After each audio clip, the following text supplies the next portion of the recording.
A paz do Senhor, queridos irmãos da Casa de Oração em Efezibá, querida e amada igreja, nós louvamos a Deus por estarmos juntos essa manhã para aprendermos um pouco mais da palavra do Senhor, para crescermos na graça e no conhecimento do nosso Senhor Jesus Cristo. Eu gostaria de orar com os irmãos pedindo a Deus a bênção do Senhor sobre esse estudo, amém? Te louvamos, Senhor, bendizemos o Teu nome. Somos gratos a Ti pela Tua vida em nós.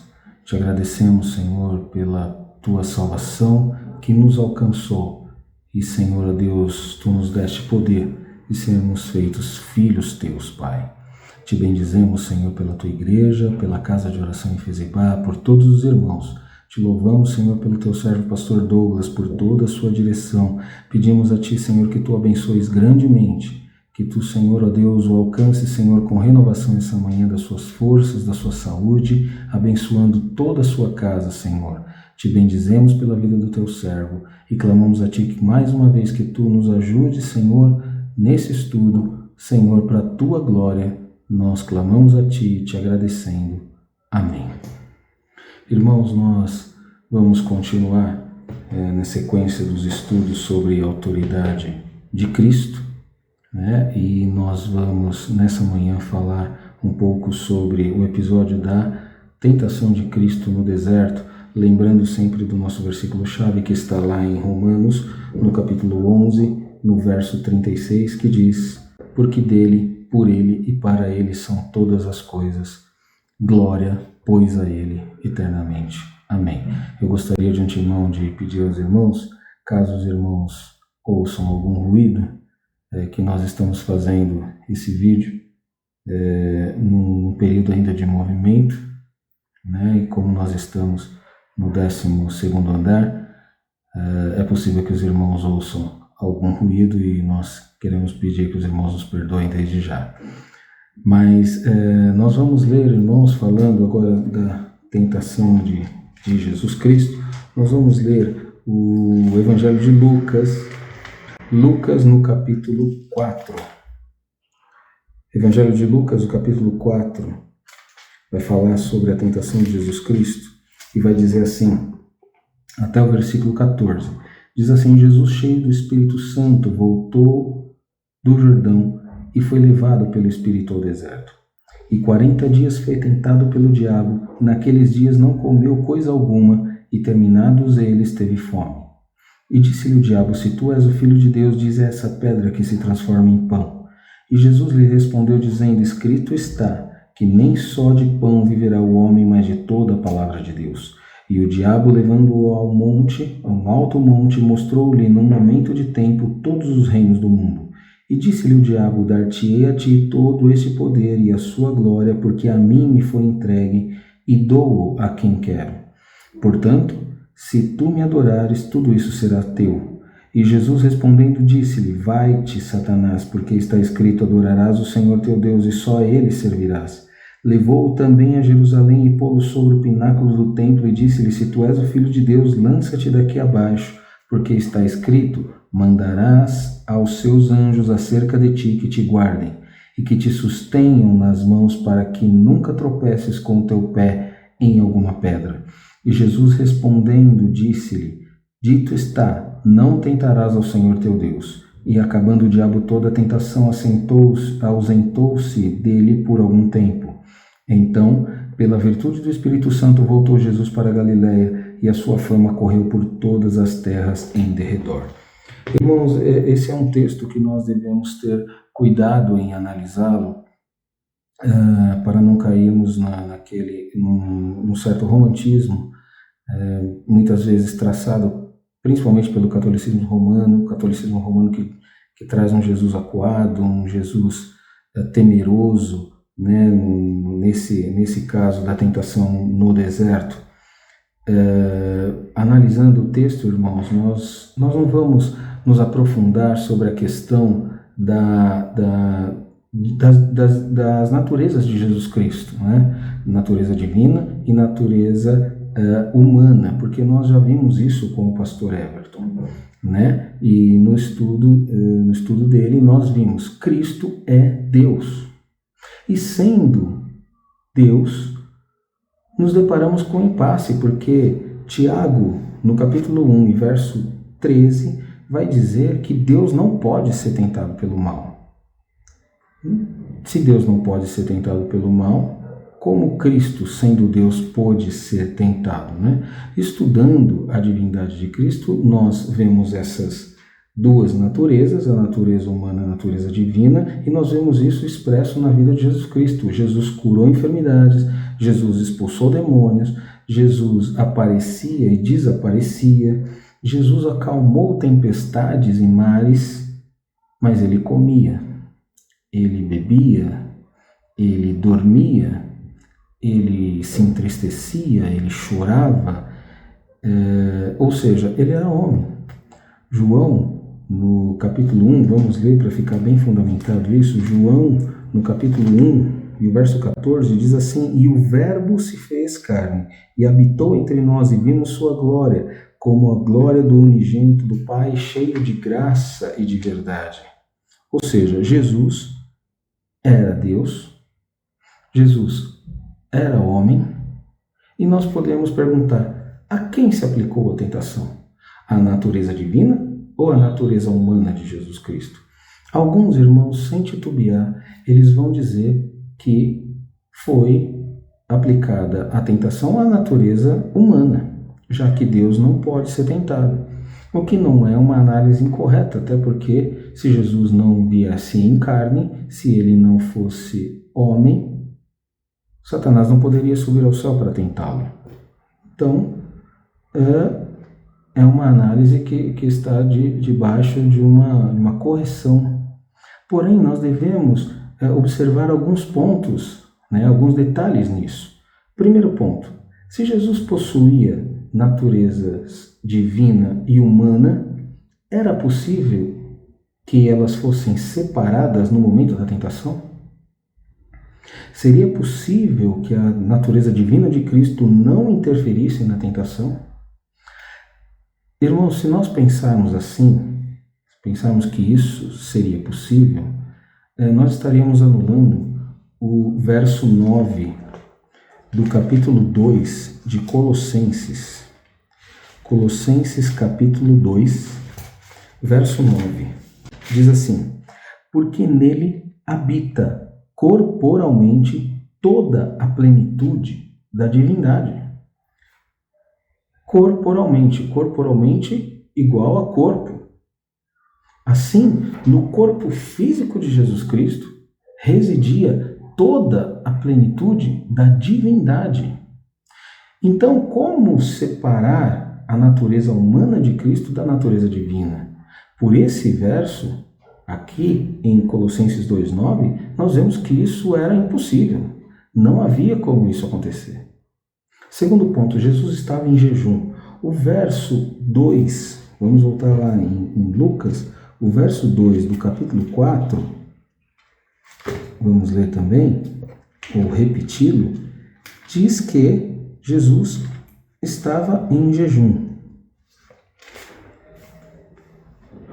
E 40 dias foi tentado pelo diabo, e naqueles dias não comeu coisa alguma, e terminados eles teve fome. Irmãos, aqui não está dizendo, o versículo não menciona que Jesus estava em jejum para uma preparação ao enfrentamento a Satanás. O versículo não está dizendo que Jesus, que isso fazia parte de um rito para fortalecimento do seu espírito pela prova que haveria de vir. Observe que o primeiro versículo do capítulo 4 diz que Jesus foi ao deserto cheio do Espírito Santo. Irmãos, pode alguém cheio do Espírito Santo temer algo ou alguém? Notemos que a primeira tentação citada no capítulo foi justamente nessa questão da fome. Lá no verso 3, ele vai dizer: Se tu és o Filho de Deus, dize a essa pedra que se torne em pão. Ora, se Jesus tivesse comido, essa tentação não seria possível, porque ele não teria fome. Tampouco a resposta de Cristo seria possível a ela, quando ele diz: nem só de pão viverá o homem, mas de toda a palavra de Deus, toda palavra que sai da boca de Deus. Nós vemos também, irmãos, a permissão de Cristo, permissão de Jesus Cristo, talvez travestida de ousadia de Satanás, em levá-lo ao alto para lhe mostrar todos os reinos desse mundo, procurando torná-lo um adorador, procurando torná-lo um dos adoradores de Satanás. A mesma permissão ou ousadia que o fez levar Jesus ao pináculo do templo, sugerindo que ele se jogasse para que os anjos o salvassem. Jesus citando sempre a palavra, está escrito, está escrito. Jesus refuta todo o argumento maligno de Satanás, fazendo-o desistir. Mais tarde, já no final do seu ministério, Jesus, já perante Pilatos, ele responde, ele fala algo sobre isso, relacionado a isso. Ele diz lá em João 18, no verso 36, ele vai dizer assim: o meu reino não é desse mundo. E notem que no versículo 14, Jesus, no primeiro versículo, diz que Jesus foi ao deserto cheio do Espírito Santo. O versículo 14 diz que Jesus volta do deserto cheio do Espírito Santo, como um sinal de vitória, um sinal de cumprimento da palavra, das profecias, quando foi dito a ele: olha, você, Satanás, o mesmo, a serpente mesmo que tentou Jesus Cristo lá no deserto, você vai ferir o seu calcanhar e ele vai pisar a tua cabeça. Num sinal de vitória, num sinal de cumprimento da palavra, ele volta do deserto cheio do Espírito Santo também.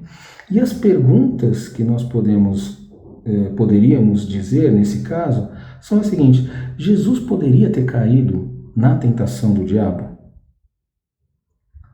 A quem venceu a tentação no deserto? Foi a natureza divina ou a natureza humana de Jesus Cristo? Irmão, Jesus nunca poderia ter caído na tentação do diabo. O que nós esquecemos é que Jesus é a própria personificação da palavra. Apocalipse 19:13, tão lembrado, né? E estava com as vestes salpicadas de sangue, e o nome pelo qual ele se chama é a palavra de Deus, o verbo de Deus, a palavra viva, né? As escrituras, por ele citadas lá no deserto, lá na tentação, falam dele mesmo. Falam dele mesmo, a palavra viva, o verbo de Deus. Nem só de pão viverá o homem, mas de toda a palavra que sai da boca de Deus. A palavra é ele mesmo. Nós nos esquecemos também, irmãos, que Jesus é a expressão máxima da comunhão com o Pai. Tanto que ele disse: eu e o Pai somos um, quem vê a mim, vê o Pai. Por tudo isso, irmãos, Jesus poderia esquecer-se do propósito da sua vinda e das coisas celestiais? Sim, das coisas celestiais, porque ele mesmo menciona, João 17:5, vai dizer assim: glorifica-me junto a ti com a glória que eu tinha contigo antes que o mundo existisse. Ao que parece nesse texto é que Jesus se lembrava dessa glória e que lhe fazia falta essa glória. Poderia Jesus esquecer-se dessa comunhão, dessa glória do Pai, para viver uma glória efêmera e temporal que Satanás lhe oferecera? De modo algum, irmãos, de modo algum. E aí, irmãos, nós aprendemos o seguinte, que da mesma forma, nós, quando em comunhão, nós em Cristo e Ele em nós, nos lembramos do gozo que temos na sua presença e dos benefícios de andar na presença do Senhor, não trocamos essa alegria por coisas efêmeras pelo pecado. Quando nós vemos crentes outrora aparecendo em comunhão, deixando a Cristo, deixando a congregação, é o sinal inequívoco de que não entraram em comunhão real com esse Deus, trocando pelo pecado. Quanto mais perto de Deus, mais perto queremos estar de Deus. Quanto mais longe de Deus, mais longe queremos estar de Deus. Essa frase não é minha, é do pastor Douglas. Eu venho pregando há vários dias sobre isso. Assim, o Deus que desce para que o homem suba. Nós vemos Satanás colocando ele no alto, no monte, no pináculo. O Cristo sempre esteve num lugar alto. Quanto à sua humanidade, em tudo, a humanidade de Cristo foi suplantada pelo divino. Não obstante sua humanidade, a sua experiência e a sua comunhão com a glória do Pai calam a sua humanidade, não o permitindo cair em tentação. Ao passo que Jesus não venceria Satanás apenas na sua natureza humana. O fato é que na tentação de Cristo no deserto, ele nos traz um exemplo, uma lição daquilo que nós devemos ser e daquilo que nós devemos fazer para que não caiamos na tentação de Satanás. A exemplo de Cristo, nós só venceremos Satanás e as suas tentações se tivermos a sua palavra em nossos corações e uma comunhão íntima com ele. Assim, irmãos, a autoridade naquele momento, a autoridade que imperava ali na tentação no deserto, nunca esteve nas mãos de Satanás. Nunca. Jesus não deixou de ser Deus por nenhum momento para que Satanás o tentasse. Mas a autoridade e o controle de todas as coisas sempre estiveram sob a condução daquele que tem todo o poder, tanto na terra quanto nos céus. O que acontece muito é que nós nos esquecemos disso e nós maximizamos o nosso inimigo, nós o tornamos o grande Lúcifer ou Lucifer e minimizamos o poder de Cristo. Aliás, cabe aqui dizer algo aos irmãos. Lúcifer ou Lucifer é uma palavra que não existe, nem no hebraico, nem no grego. O que nós encontramos no hebraico e no grego é algo relacionado a Satã. Satã. Lúcifer é uma palavra latina.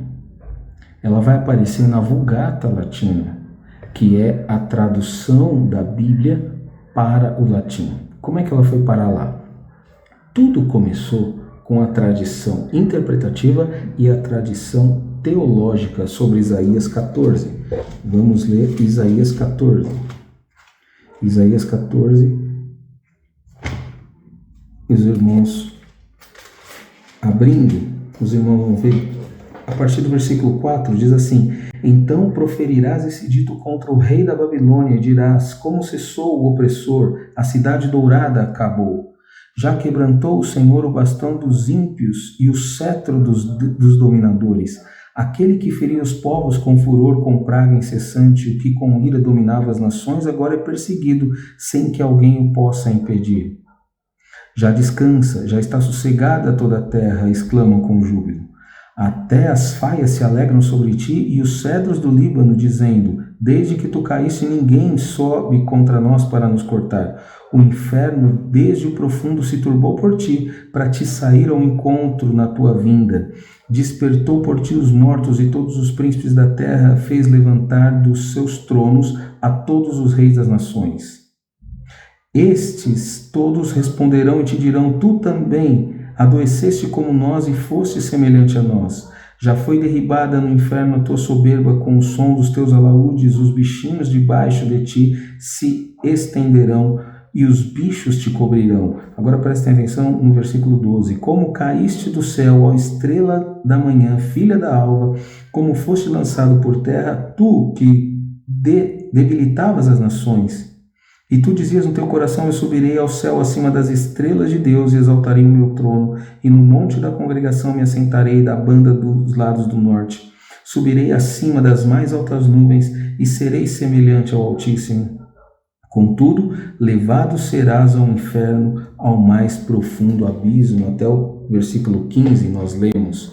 Irmãos, apesar desse texto estar falando sobre o rei da Babilônia, a tradição interpretativa nos remete a Satanás quando a sua queda.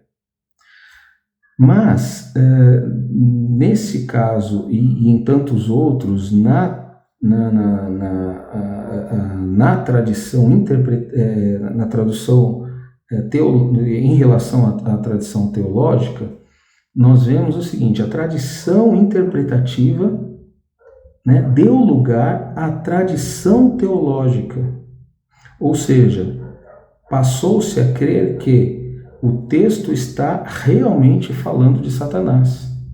Ela deixou de ser uma tradição interpretativa que interpretava o texto para ser literalmente, né, a tradição teológica diz exatamente, está falando de Satanás.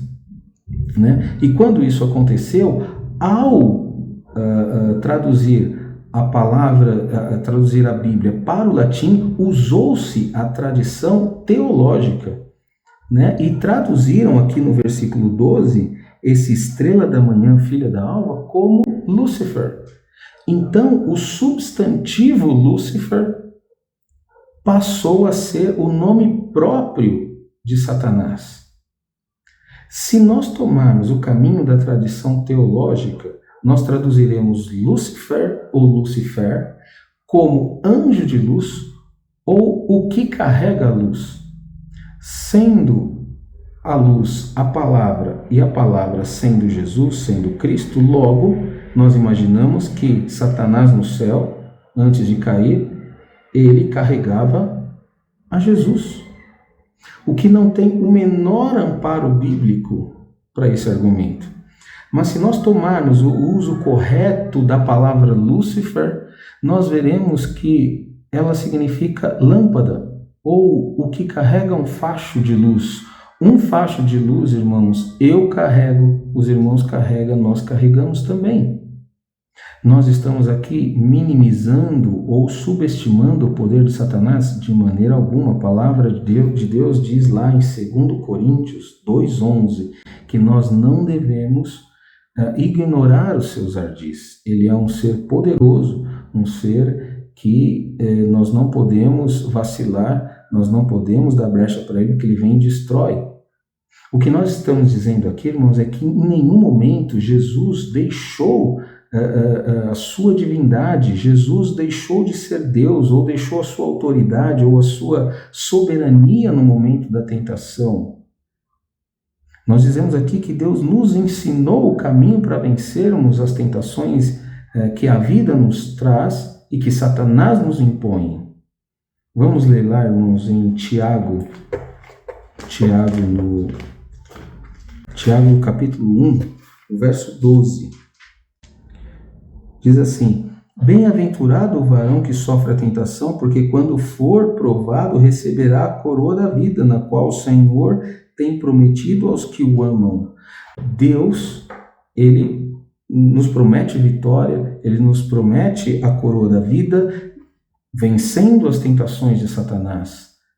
E o caminho para vencermos as tentações de Satanás, o Senhor mostrou ali na tentação no deserto, né? Nós em Cristo e ele em nós. Da mesma forma que Cristo vence Satanás com as suas duas naturezas, a natureza divina e a natureza humana, nós também o venceremos em todas as tentações debaixo da autoridade de Cristo.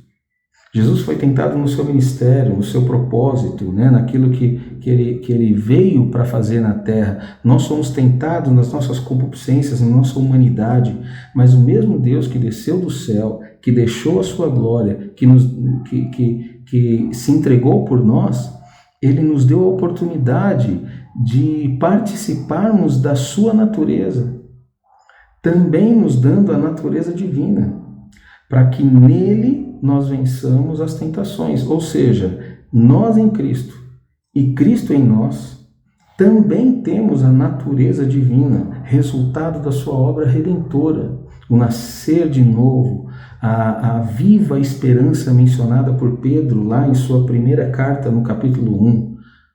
Já segundo Pedro, gostaria de ler com os irmãos, o livro de 2 Pedro, na segunda carta de Pedro, também no capítulo 1, versos 3 e 4. Visto como o seu divino poder nos deu tudo o que diz respeito à vida e piedade, pelo conhecimento daquele que nos chamou por sua glória e virtude, pelas quais ele tem dado grandíssimas e poderosas promessas, para que por elas fiqueis participantes da natureza divina, havendo escapado da corrupção que pela concupiscência há no mundo. Irmãos, Deus nos fez participantes, nós também temos a natureza divina, não como deuses, não como soberanos, não, em absoluto, mas como participantes dessa salvação, o resultado dessa obra redentora de Jesus Cristo, nós também temos a nossa natureza divina. E, assim sendo, irmãos, vivamos como filhos dessa divindade, que nos sustenta, nos abençoa, crendo em sua palavra e no seu poder, sabendo que a palavra de Deus não é apenas um livro das coisas que Deus fez, mas ela é um livro das coisas que Deus faz. Essa frase também não é minha, do pastor Douglas também. A Bíblia não é apenas um livro das coisas que Deus fez, mas ela é um livro que fala das coisas que Deus faz.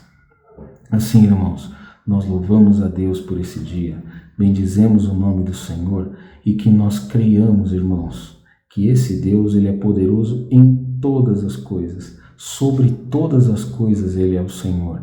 E ele nos ensinou a resistirmos à tentação de Satanás.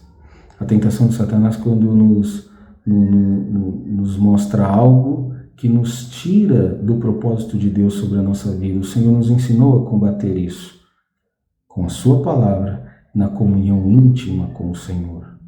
Que o Senhor nos fortaleça essa manhã, que Ele nos dê vigor, força e que Ele esteja com os irmãos em sua casa, que nós possamos vencer todas as tentações e vencer todas as batalhas no nome dEle, porque assim como Cristo é vencedor, Ele também quer que sejamos vencedores.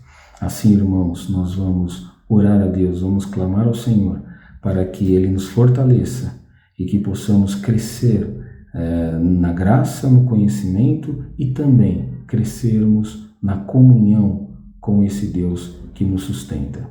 Eu gostaria de orar com os irmãos, amém? Senhor, em nome de Jesus, mais uma vez diante da Tua presença, nós te louvamos, te bendizemos, Pai, porque Tu és soberano.